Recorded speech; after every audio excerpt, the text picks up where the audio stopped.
Welcome back to the Media Unrestricted podcast. I'm Chase, And I'm Dylan. and we're glad to be here. We got a big show for you, talking about movie, TV shows, and some video game news. And let's get started off with that runtime for Spider-Man No Way Home being revealed. The runtime right now has been revealed to be 2 hours and 30 minutes long, clocking in at 150 minutes. That includes the main feature movie and any of the post-credit scenes. So that is the third longest MCU movie. Still, Avengers Endgame number one with 181 minutes, and Eternals was 157 minutes.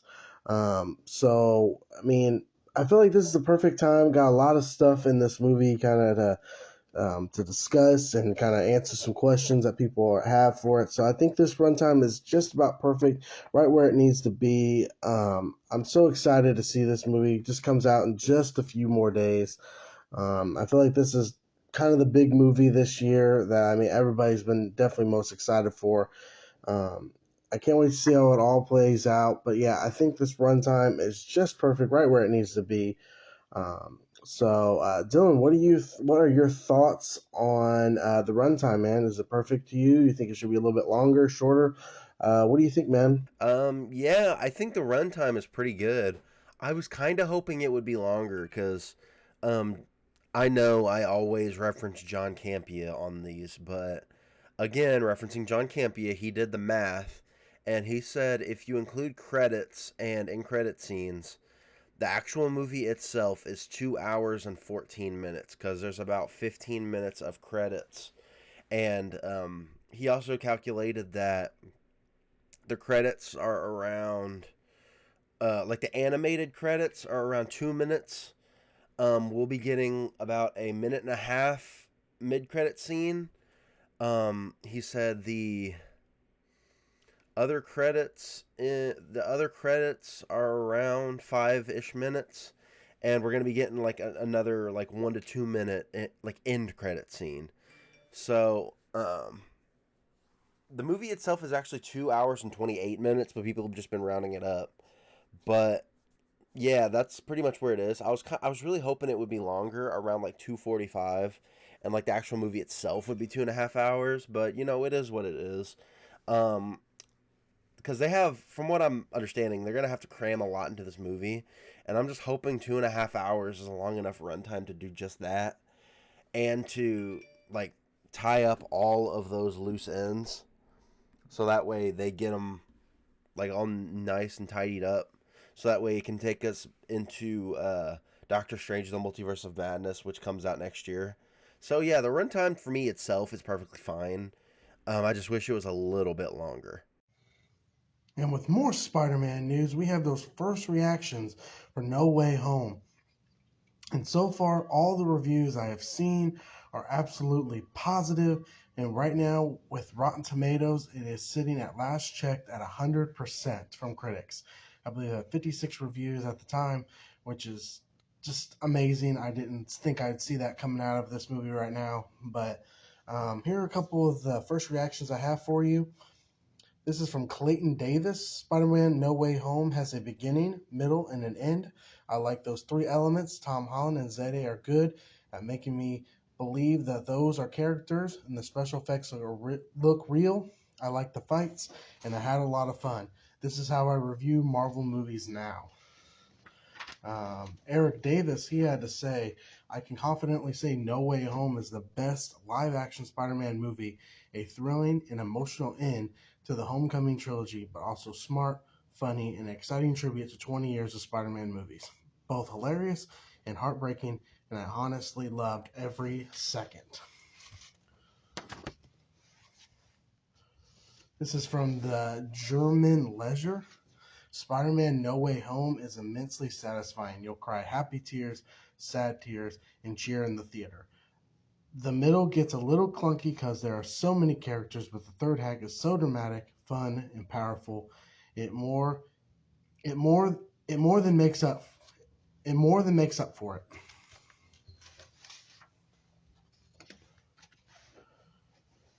Adam B. Very, he had to say, if any movie this year was engineered for the top to bottom to be seen in the theater with an audience, it is definitely Spider Man No Way Home. It has many pleasures, are magnifying exponentially by how much joy it brings to strangers sitting nearby. Hector Navarro had to say Spider Man No Way Home is one of the best superhero movies of all time. I can contest this. It just proves over and over again why Peter Parker is the greatest fictional character ever.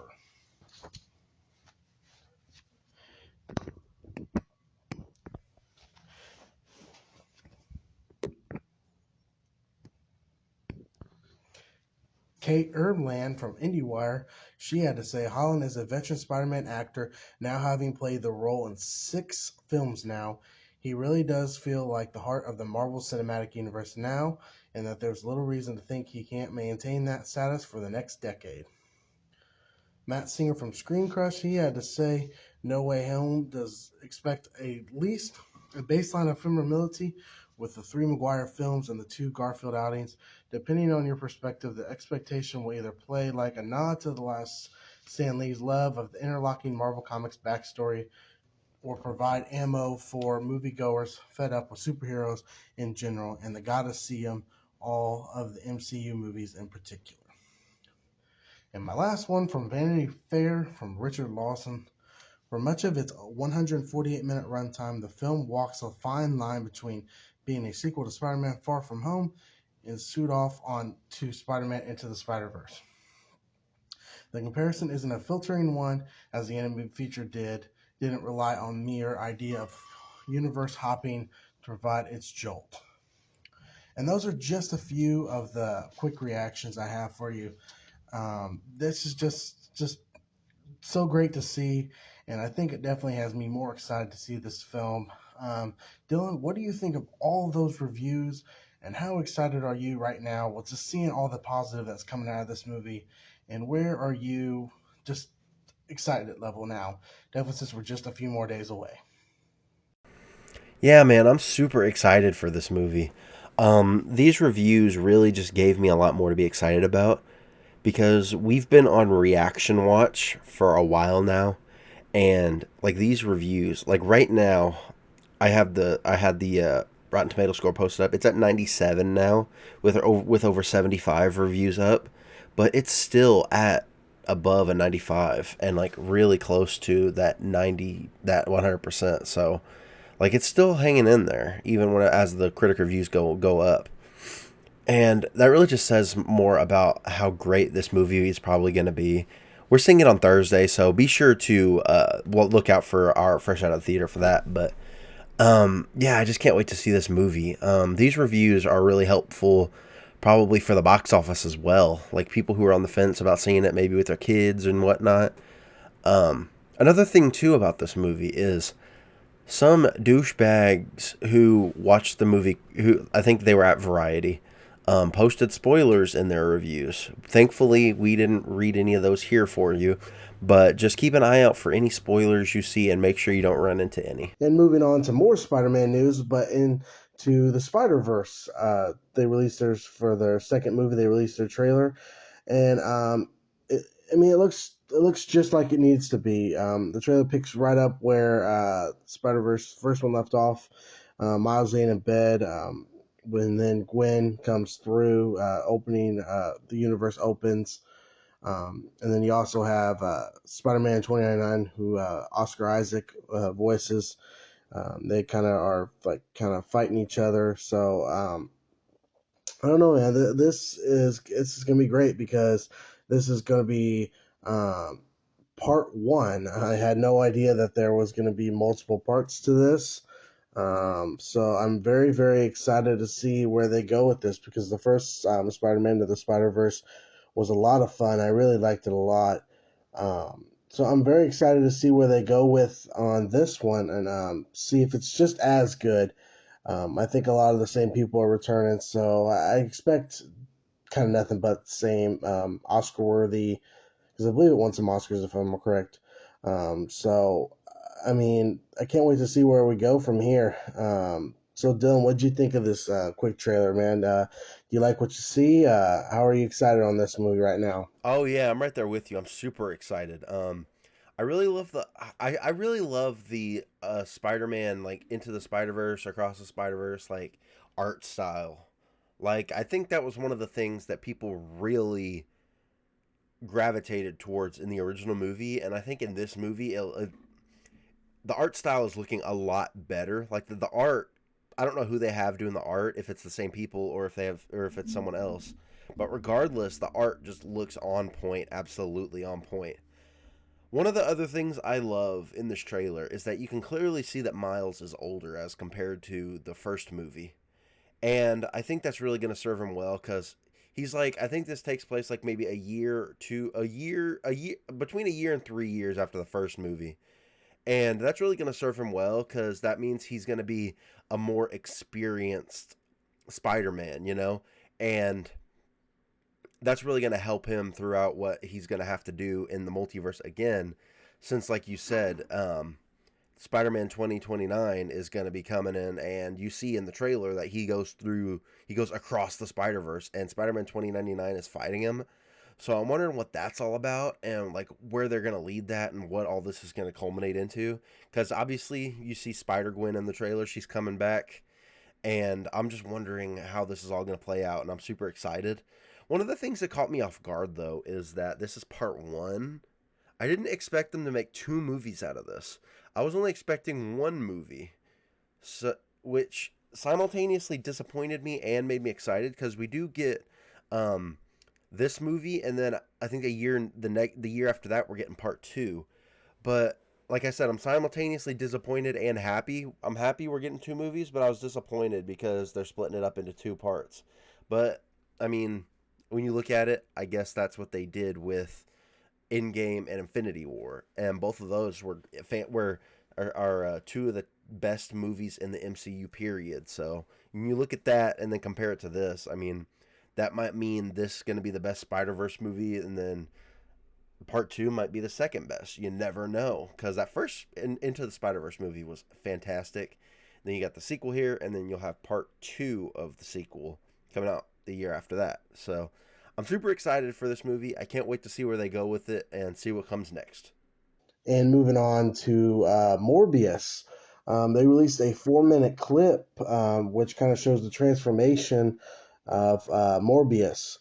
I saw this on the John Campier show that they were talking about this clip coming out. I wasn't going to watch it at first because I started it and I turned it off because I was like, I don't know. I don't really want to watch it. But then I just kind of, you know what? I'll just go ahead and watch it. Screw it. And everything I saw in this 4 minute clip was great. I loved it.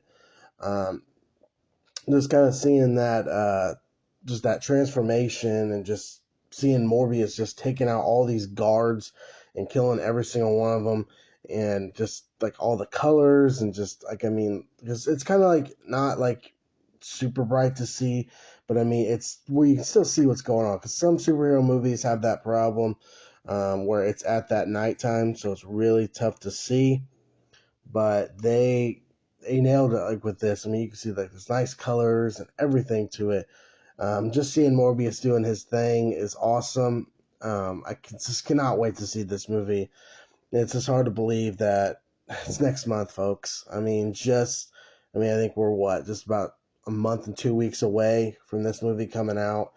It's going to star Jared Leto, Therese Gibson, Matt Smith, and significantly Michael Keaton coming back as the Vulture. What's his role? I don't know. I can't wait to see. I think Spider-Man No Way Home may have some answers for that as well. But this movie comes out, January 28th, 2022. I cannot wait. I'm so excited for this movie.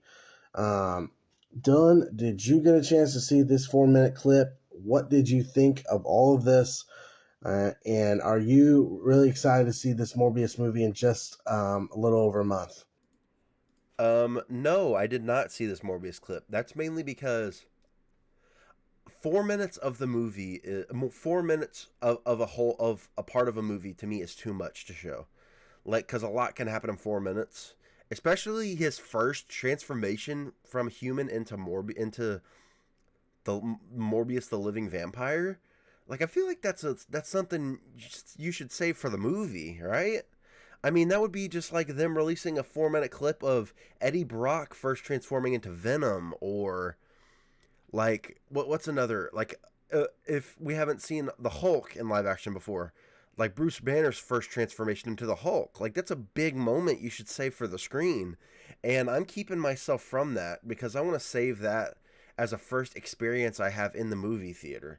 Just like with Spider-Man No Way Home, shockingly or surprisingly of myself, I've seen pretty much every clip that's come out, but nothing's been spoiled for me. Like it's all pretty much just basic stuff, which I'm good with. I'm glad they haven't released a 4 minute clip like this for that, but yeah, like I said, I'm keeping myself away from that 4 minute clip. I apologize for how I'm pronouncing clip because I have a lot of. It seems like really saliva-y, so I'm sorry. But yeah, I'm keeping myself away from the 4 minute clip, and I have not seen it, and I will not see it. But I'm glad you liked it, and I'm glad it's stuff that's keeping you hyped for the movie, and I hope if any of you out there have seen it, that it keeps you hyped for the movie as well. And moving on to DC news, Aquaman 2 wraps filming. Jason Momoa took to Instagram to confirm this, that they were finished wrapping it up. It took a little bit over 5 months for them to film it. I'm ready to see where they go with Aquaman 2. The first Aquaman was a really good movie. I really liked it a lot. It's not my top of the DCEU, but I definitely like this one a lot. This movie comes out December 16th, 2022. So just actually, that one's just over a year away. That's crazy.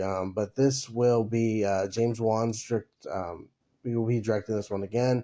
And what's going to be crazy about this one, its competition is going to be Avatar 2, if Avatar 2 stays at that date, which we all know how Avatar has kind of been working. They've been changing the things up a lot. So, yeah, it's going to have tough competition with Avatar 2 because I know a lot of people are really going to be excited for that. So, if that stays the same, that December 16th weekend is going to be very interesting to see how that all works. Um, I really think Avatar 2, I think, will outbeat Aquaman, but who knows? I know people are definitely excited to see more Aquaman because I think he's definitely grown to be a favorite of people. Um, but yeah, Dylan, what do you think about all this being wrapped up? Are you excited to see this movie? And what are your thoughts? Do you think if Avatar 2 stays, you think Aquaman can beat it, or you think Avatar will win? What are your full thoughts, man? I'd love to know. Yeah, I'm really excited for this actually. The original Aquaman movie to me was one of the best DC EU films that have come out. Like Wonder Woman was a great movie too. I think Aquaman for me is better. I think Aquaman is the best DCEU movie other than I don't know if you would count the Zack Snyder cut of the Justice League as a DCEU movie because it's not technically canon, I guess, because it's something that Warner Bros. Released later that, and then everything came out that they were trying to go away from that and everything. But going back to the original topic, Aquaman 2, I am happy that they're done filming. That means they're going to start post production. They're going to start editing and throwing stuff together, and I can expect that we're going to get a trailer I would say in probably May or June of next year. I am going to assume that they're going to release the trailer for Aquaman 2, the first trailer at Comic Con of 2022. That's my personal opinion. That's what I think they're going to do. In I don't know I can't remember when Comic Con takes place. I believe it's mid July, it's either mid June or mid July. But the first trailer for Aquaman 2 is going to be released at Comic Con 2022. Place your bets now, folks, as Chase would say. That's exactly when I think it will be. That's my personal prediction of when that trailer's coming out. And on the topic of Aquaman 2 versus Avatar 2, there's no way either movie is staying on this date if one or the other stays on this date. I think Avatar will probably stay on this date, and Aquaman 2 will either be delayed to later or will end up coming out in November. Um, I don't know when. There are other movies that are supposed to be coming out next year, like Shazam 2. I don't remember Shazam 2 and What's that? I think Shazam 2 is next year. Either that or 2023. But either Shazam 2 or Black Adam, one of those two is supposed to be coming out next year. And I don't know when they're coming out, but if they're not coming out in November, then Aquaman can just move itself to like early November, like November, like I don't know when a Thursday or Friday would be in November, but it can move to early November. It can get a good run in before Avatar 2 completely destroys the box office that year. So I'm thinking Aquaman 2 is going to end up moving because it knows how big Avatar 2 is going to be. And if anything, I think they're going to move Aquaman 2 up to November, if anything. So that way it's ready for the quote unquote holiday season and they can get some of that box office in November if nothing else is going to be there. And moving on to the Sonic 2 trailer released at the Video Game Awards. And I love this trailer. It was really good. Everyone looks great. Great to see everybody back. The humor in this trailer definitely worked for me. I mean, all the jokes was just great. And it just looks like, I mean, this is straight out of the video games. Um, so I really think this one is going to be way better than the first. I mean, I love the first one. When I first saw it in theaters, I thought it was okay, but then I got a chance to watch it on Blu-ray when it came out, and I had so much of an absolute blast with it again. I enjoyed it so much more better. I don't know what it was, but I loved it. And if Dylan, you can pull up the poster, they released it the day before, and I just love this with Tails and like the airplane and Sonic right there, Doctor Robotnik in the back. This poster is just really cool. Actually, I'd love to kind of like have this hanging on a wall or something. This one just looks really nice. I love the colors to it and everything. But I really dug this trailer, and I can't wait to see what this movie brings because it comes out April 8th, 2022, which doesn't, it sounds kind of far away, but you know what? That'll be here before you know it. And that's crazy just to know how close we are to having another Sonic movie. So, Dylan, did you get a chance to see this trailer? What did you think, man? I'd love to know what your thoughts are on everything that Sonic 2 trailer brought to you. Yeah, man, I loved it too.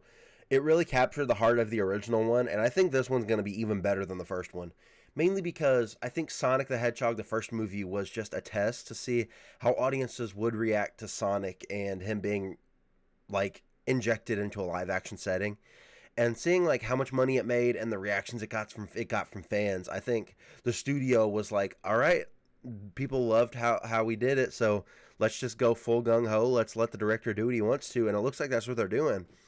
Because if you look at it, they're basically introducing like the culmination of Sonic 2 and Sonic 3 and Knuckles into this, because you see Eggman's in his little egg pod there. You see the little bee robot on the left that's straight out of the game almost, except for a few like look tweaks, here and there.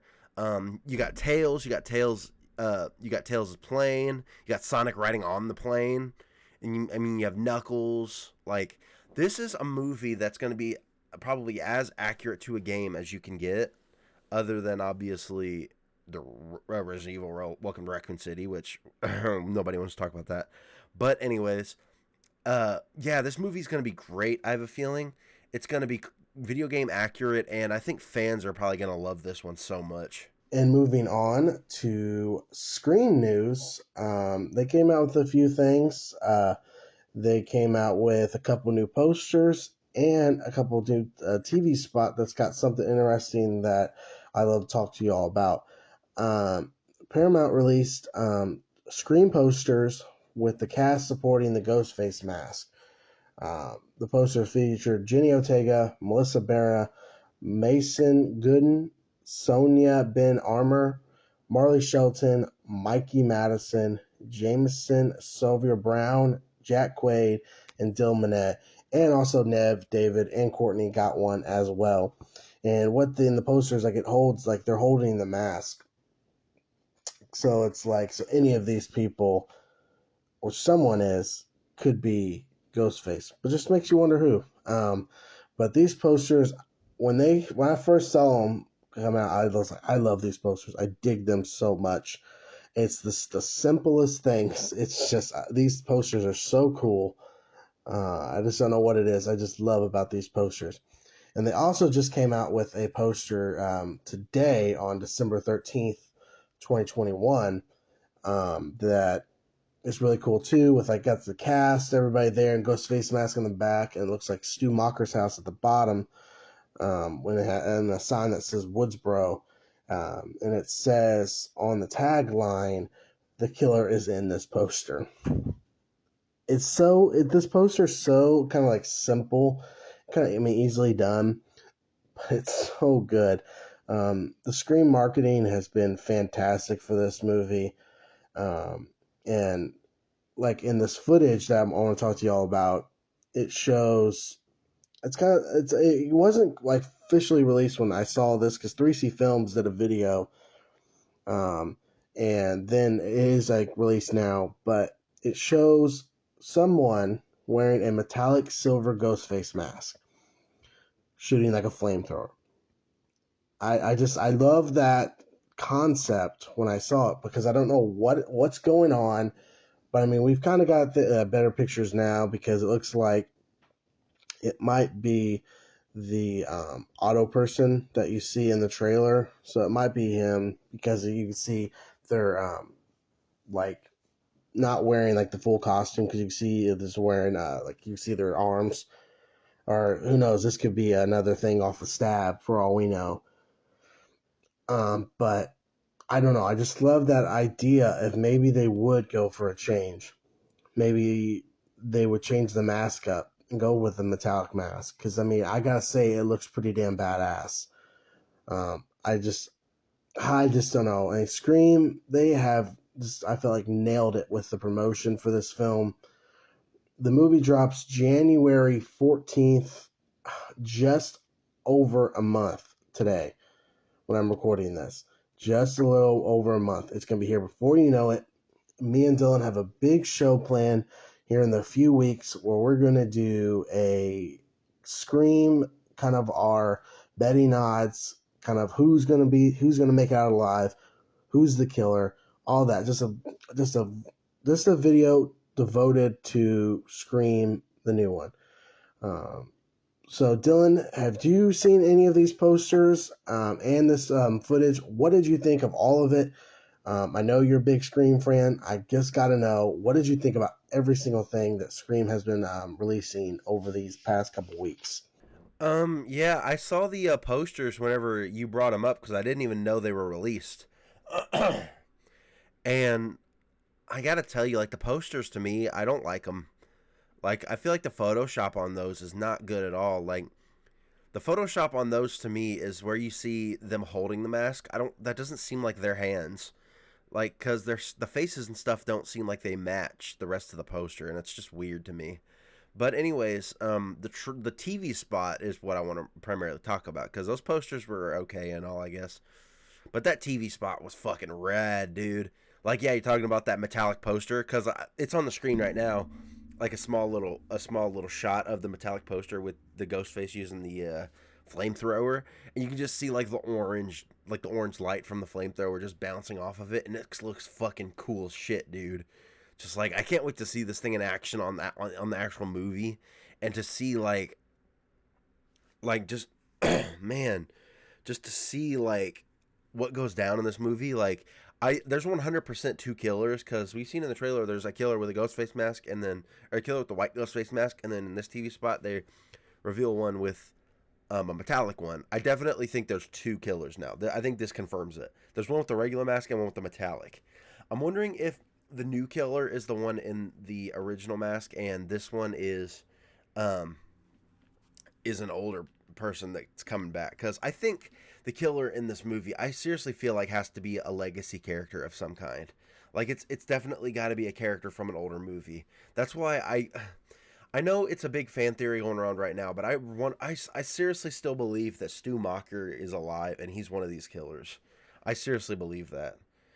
I don't know why, I don't know how, but like I seriously just believe that theory. And to me, going back to Stu's house is a big flag for that theory. And like, I just can't wait for this movie, man. I'm so excited. I can't wait till we do that episode. I'm thinking we do that episode probably the week after Christmas, so that way we have time to digest Spider-Man No Way Home, and we have time to digest everything that happened at Christmas, and then we do the episode either the week after Christmas or the week before the movie comes out, which is either 1 or 2 weeks after Christmas. So I'd say probably that episode we're gonna do it might be the week after Christmas. So just be sure to keep an eye out for that. So we'll have that for you. Just keep an eye out for it. And moving on to more horror news, but from the Texas Chainsaw Massacre. I believe we talked about that it was going to be moving to Netflix only. They finally released the trailer, and it looks all right. It didn't look terrible. I'm not a super big fan of the Texas Chainsaw Massacre franchise. I think some of the movies are all right. I mean, the original is a classic, and then there's some of them that are just blech. And then the one I really love the most, though, is the Jessica Biel one, the remake. I don't know what it is about that one. I've really had a enjoyment out of every time I watch it. But I mean, this looks all right. I mean, there's not much to discuss in the trailer. Just kind of seeing Leatherface doing his thing. But the movie drops on Netflix February 18th. I will definitely check it out and see how it goes. I mean, hopefully it'll be better than the one that came out. I can't remember when it came out. It was Texas Chainsaw. I think that's what it was called. Where I know where the main girl was Leatherface's sister or something like that. Yeah, that one was just blech. I don't know. I had high hopes for that one because I remember they made it 3D when it came out. It just didn't work for me. I would definitely check it out.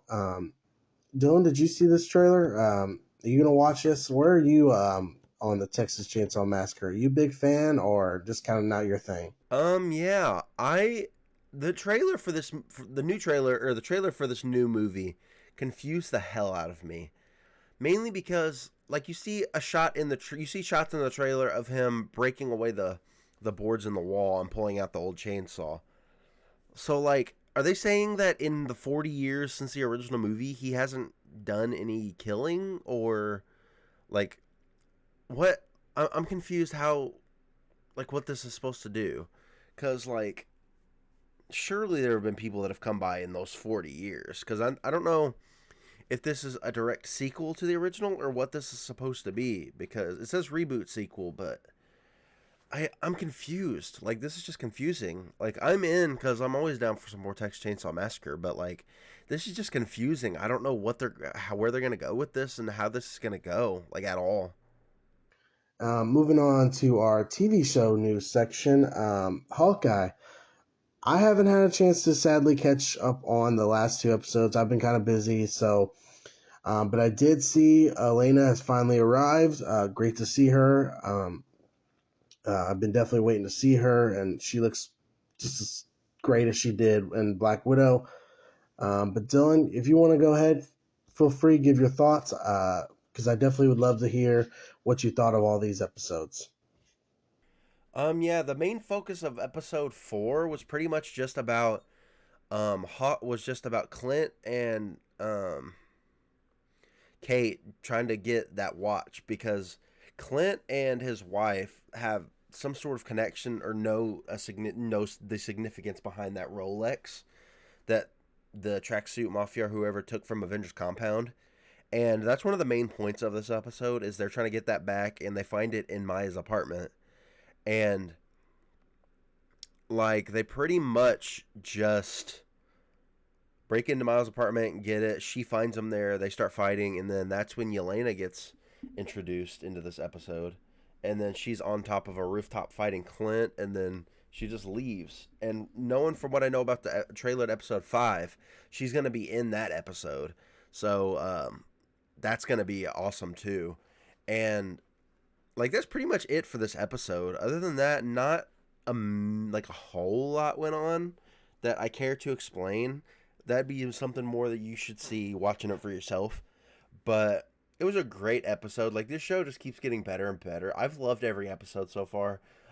There are other people who thought it started off slow and now it's just getting going, but I've loved every episode of all the Marvel shows. And the one thing though I wish Marvel would do is if they're making them like 8 to 10 episode first seasons, just release like the first 3 episodes all at once, so that way we're not sitting there waiting for a whole week just to see what happens next with other episodes. Because I don't know if it was with WandaVision or with Loki, but they only released episode one first, and that was it. No, like 1 and 2 or 1, 2, and 3. I think WandaVision might have released the first 2 episodes, and Loki I think was the one that started with episode 1 and then went to episode 2 and then went to episode 3, and then this one they released the first 2 episodes. So yeah, I can't wait to see where the show goes and to see what happens on episode 5. As I'm recording this, episode 5 drops tomorrow because I'm recording this on Tuesday the 14th. So we'll see how the show goes and see how episode 5 goes. And moving on to Peacemaker, new trailer that came out. They also released a new poster, which looks great as always, as they've been on the marketing for Peacemaker. They've been doing a really good job with it, I think. And this new trailer was I just loved it. Absolutely loved this trailer. It was so good. Seeing more Peacemaker is just amazing to me because he is my favorite character, as you've known from the new Suicide Squad movie. He just nailed. John Cena did a fantastic job, and he's still doing just a fantastic job with this character. And I think he's having such a fun time making him kind of come out to life because Peacemaker was just, I really feel like a character nobody really knew, nobody really gave a crap about, but I think he's definitely grown a big fan base. I love the music and the feel this trailer brought to it. James Gunn is just doing a fantastic job, just doing his thing with the last Suicide Squad movie and this. You can definitely see the spiritual sequel that they've had ideaed for this. You definitely just tell it's there. Belligerent, the vigilant character, which is kind of like Peacemaker's sidekick.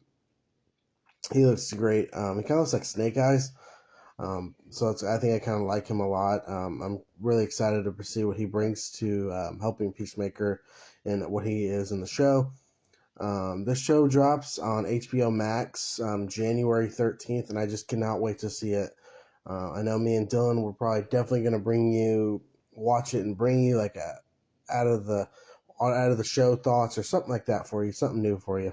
But Dylan, have you gotten a chance to see this trailer?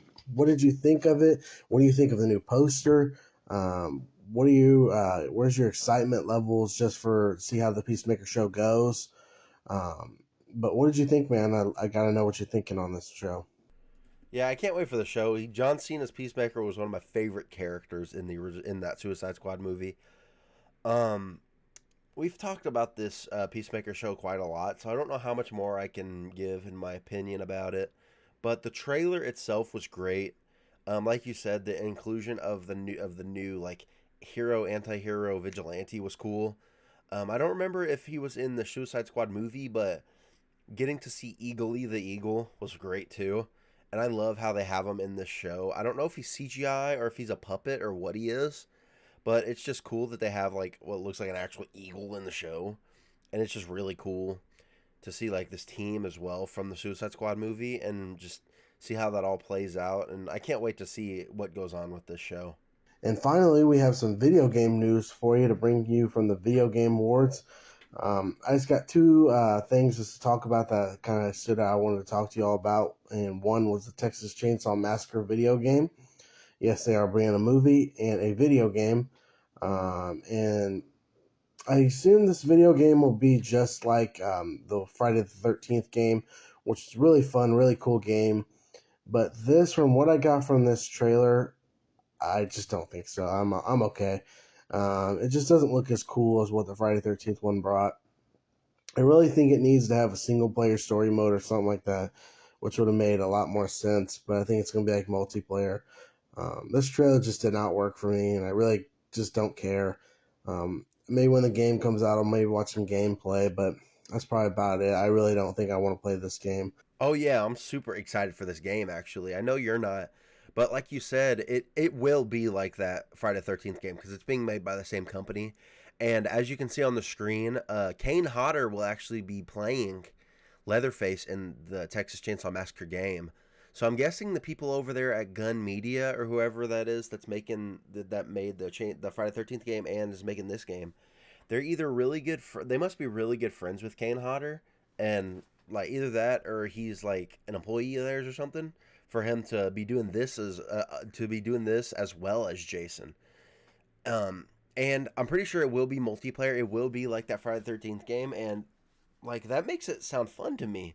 I don't know why you're not interested in it because that game was really fun until like all that stuff came out about the Friday the 13th lawsuit and stuff, and then they had to shut down support for that game and just completely kill it, which wasn't their fault because of that lawsuit and everything.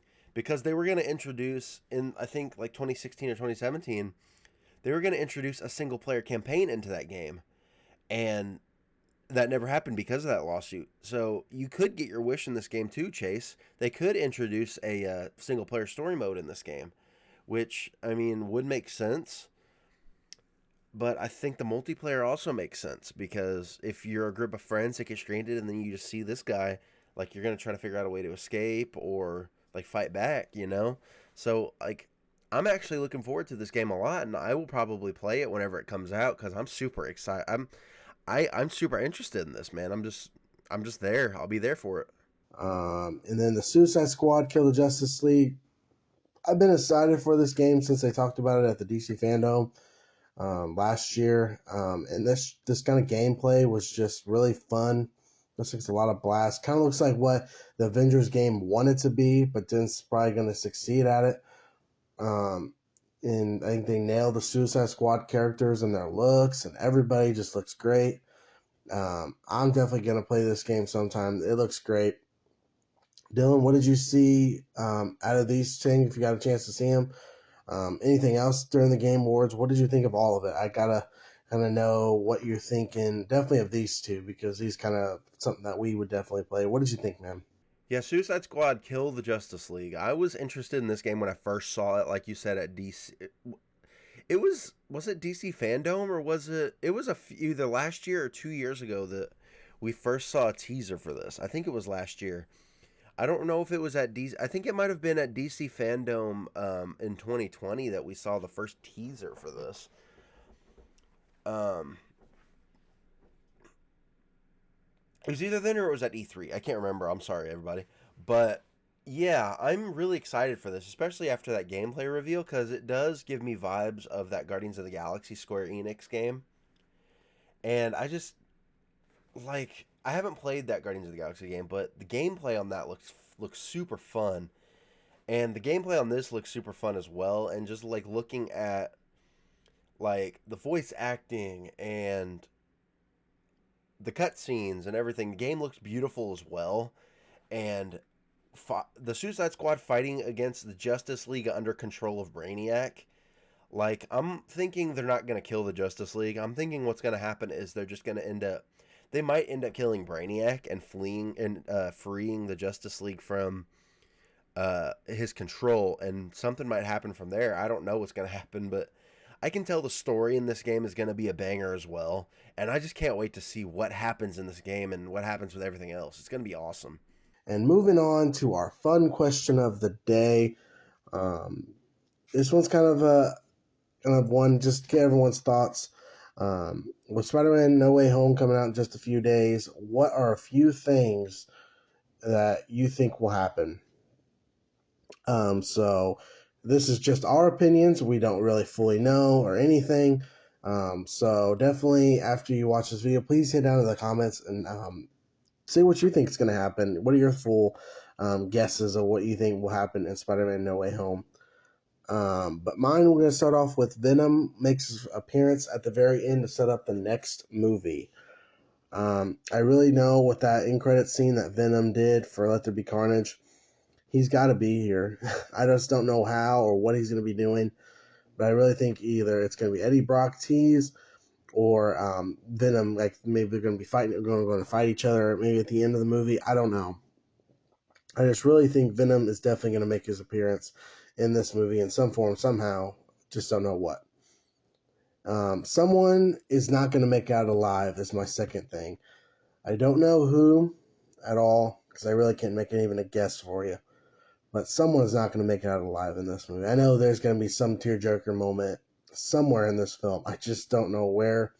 I know if Toby and Andrew show up, it's definitely going to be a tearjerker moment. Definitely when Toby shows up, and if they play that original like music for him, his theme, I know I definitely will tear up a little bit and kind of goosebumps and everything for that. But yeah, someone is not going to make it out alive here. Who is it going to be? So I'm deciding before I go into this movie, do I want to stop off and grab some um, some clean, bring in some Kleenexes or grab some paper towels? I don't know what. Someone's gonna not make it out alive, and I think it's gonna be a sad ending, but we'll see. And then my last one, Daredevil makes his MCU debut and help in the final battle take down everybody. I know that's been kind of something that's been going around that he will be in the MCU eventually. Um, but I really think he's going to make his debut in this film and help all the Spider-Mans take down Doc Ock and Lizard and Sandman and Electro and Green Goblin. I really fully believe he's going to help take him down. I could be wrong on that one, but I really think he's going to make his appearance either as Daredevil or just as his, I can't remember what his real name is in this. But those are just a few of mine. Dylan, what are you thinking that's going to happen in this movie? Are you on the same level as me on mine, or what's yours different, man? I'd love to know what you're thinking. Well, for me, my three biggest, not, I don't know if we're calling, I forgot what we're calling them, like predictions or what we want to happen or what we think is going to happen. But one big one, the biggest one you're forgetting is the inclusion of Andrew Garfield and Tobey Maguire's Spider-Man in this movie. Like, I know that's basically all but confirmed at this point, but that's something that's not confirmed 100%. And that's something that would definitely be like a surprise and also make everybody really happy in this movie, especially me, since we grew up with the Tobey Maguire one and we saw the Andrew Garfield one while we were in high school. Like the first one when we were in high school. Well, the second one came out, I think, while we were still in high school, but like at the back end of high school. But anyways, yeah, like you're forgetting that one, which is a huge one, and them helping out Tom Holland in this movie would make sense because you can't have just Tom Holland himself fighting 5 villains. Like, that's just not possible or feasible. Like, I can't wait until we get to see them on the big screen because I know they're definitely going to be in there. My second one is almost on par with your third. I'm thinking that Charlie Cox's Matt Murdock is going to be in this movie. You're right. There have been rumors there have been things going around about Daredevil that they're going to be in the MCU. But Kevin Feige himself confirmed that Charlie Cox is going to be playing Daredevil in the MCU, but he's not confirmed to be in No Way Home. But I'm predicting and hoping that Charlie Cox's Matt Murdock, obviously, which is the out of costume persona of Daredevil, his regular human name, his non superhero name, I should say. I'm stupid. Charlie Cox's Matt Murdock is going to be in Spider-Man No Way Home. That's my personal opinion, especially based on leaks and everything else that's come out. I think he's going to be in there in a specific scene that I'm not going to say because that's spoilers probably. But anyways, for my last one that nobody has mentioned really, is that this movie will have a Sinister Six, and the sixth member is going to be Mac Gargan Scorpion. Now, we got Mac Gargan at the end of Spider-Man Homecoming whenever he was asking Adrian Toomes what Spider-Man's real name was, and he refused to give it to him. Well, now we know that Spider-Man's identity has been revealed, and Mac Gargan will know who that is and go after him now. And him coming in as Scorpion and joining the Sinister Six, to me, would make a lot of sense, and it would be a really good way to bring back that character, because he was teased at the end of that first movie, which was 4 years ago, and we haven't seen him since, and this is the third movie. If they're going into a fourth movie with Venom, like, when would you ever introduce this character then? Like they can't just introduce Scorpion and never use him in 4 Spider-Man movies. Like that just doesn't make sense to me. So I think they're gonna bring him into this movie. Um, he's gonna join the villains and make the Sinister Six, and we're just gonna see that happening and see where that plays out from there. And that are my 3 biggest predictions for Spider-Man: No Way Home. And thank you for listening to this week's episode of the Media Unrestricted podcast. Stay tuned. We will have out of the theater thoughts when we see Spider-Man No Way Home in IMAX at 7:20. Suspect a little after 10 o'clock. We will have our review for you. We will be no spoiler, of course. We will have a big show planned for you that weekend. But as you know, me and Don are both excited to see this movie, and we can't wait to talk to you a little bit after the film. So stay tuned for that. Please like and subscribe. We really appreciate all the support. I've seen we gained some new subscribers. Thank you for joining us on this journey. We really appreciate you subscribing. So we will all talk to you then after Spider-Man.